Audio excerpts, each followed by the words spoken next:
Well, political campaigns are traditionally staged at rallies, town halls, even small-town diners. Local politicking where the candidate shakes hands, kisses babies, and persuades voters. Not this year. Biden's campaign's called a lid because why campaign when you're arresting your rival? Donald Trump in court today, facing a financial assassination attempt. The former president asked Judge Nudi to delay closing arguments so he could mourn the passing of Melania's mother. Judge Nudi said no and barred him from making a closing argument. Seems totally fair. And Trump's tormentor, New York Attorney General Letitia James, was all smiles. She brought a case that's never been tried in New York's 400-year history. No jury, no victim, and the defendant wasn't allowed to speak. I wonder where a case like this came from. It's a witch hunt in the truest sense of the word. It's election interference.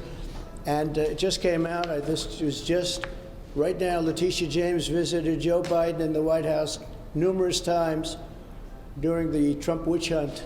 It's all a conspiracy to try and get Biden, who can't put two sentences together, trying to get him into office. That just broke. The White House has now confirmed to Primetime that Letitia James visited the White House not once, not twice, 3 times. Before she sued the president, while she was suing the president, and then once to see Kamala.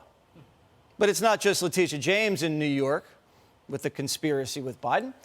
We're learning that District Attorney Fani Willis in Georgia also visited the White House, partied with Kamala and others.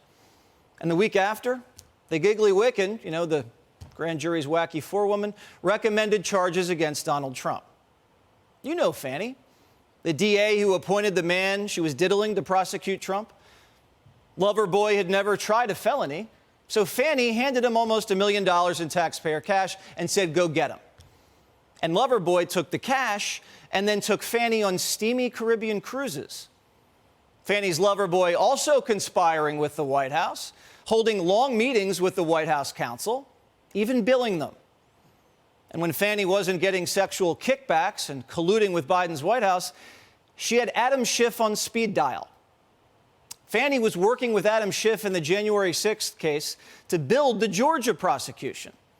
You remember the January 6th committee that banned Republicans from joining and then destroyed all the evidence they collected? It's almost as if Biden's running the Trump prosecutions from the White House. My legal issues, every one of them, everyone, civil and the criminal ones, are all set up by Joe Biden, crooked Joe Biden. Every time somebody sees me in court, remember, Joe Biden and his thugs that surround him did it. All cases against Trump brought after he announced, all cases brought by Democrat prosecutors. But Biden insists his political rival is being prosecuted independently. I have never once, not one single time, suggested to the Justice Department what they should do or not do relative to bringing a charge or not bringing a charge. I'm honest. Now, when you have to insist you're honest, you're lying. I have kids, trust me. Every single one of Trump's prosecutions leads directly back to Biden. It's political lawfare and Biden's the general. But the media says Biden's clean and Trump wants to be nailed to the cross. Listen. There is no campaign without the court. He has made these legal issues, all the charges, the indictments, the centerpiece of his campaign, because he doesn't want to be talking about policy. It's got to be part of the campaign. He is portraying himself as the victim of a witch hunt, the victim of political persecution by Joe Biden, all lies. It's part of this narrative he builds around himself where he's like a Christ-like figure, a martyr. What politician doesn't love being mugshotted and framed with felonies? I'm surprised all candidates haven't tried to get arrested so they don't have to fly to Iowa. It's cold. But in between kangaroo court hearings, Trump's flying to Iowa. At last night's Fox town hall, I expected the president to be fuming. Biden judges are accusing him of having an assassination fetish. I'd expect he'd want retribution. He doesn't. I'm not going to have time for retribution. We're going to make this country so successful again. I'm not going to have time for retribution. And remember this, our ultimate retribution is success. It's a great answer. but maybe we could find time for a little retribution. Maybe make time for me, for us. I mean, the media said Trump likes trial by courtroom, so he doesn't have to talk policy. But last night, he talked policy for the whole hour. Biden drove up the cost of energy. That's what caused inflation, but it's also what caused Putin to become rich enough to go and prosecute a war. By the way, Iran was broke.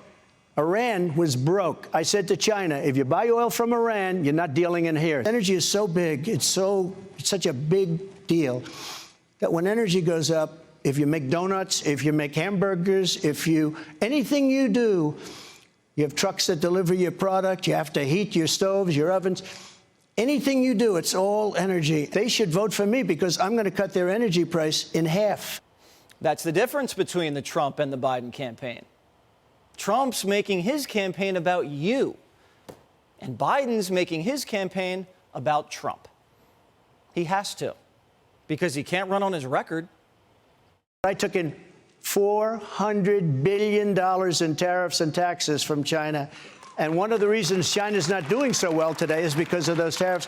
And Biden wants to cut them. You know, he got paid off by China after all, so he wants to help the people that gave him a lot of money. But he's a Manchurian candidate in a true sense. He got money from China, he got money from Russia. What's really going on here is this. Biden's trying to keep Trump in court so he can't talk about policy. Because Trump's policies are popular. They brought us peace and prosperity. He wants to keep Trump in court so he can't talk about the Biden bribery scandal. He wants to keep Trump in court so that Trump talks about Trump. So as long as Trump talks about Biden, policy, and you, this election is a lock. Hey, Sean Hannity here. Hey, click here to subscribe to Fox News YouTube page and catch our hottest interviews and most compelling analysis. You will not get it anywhere else.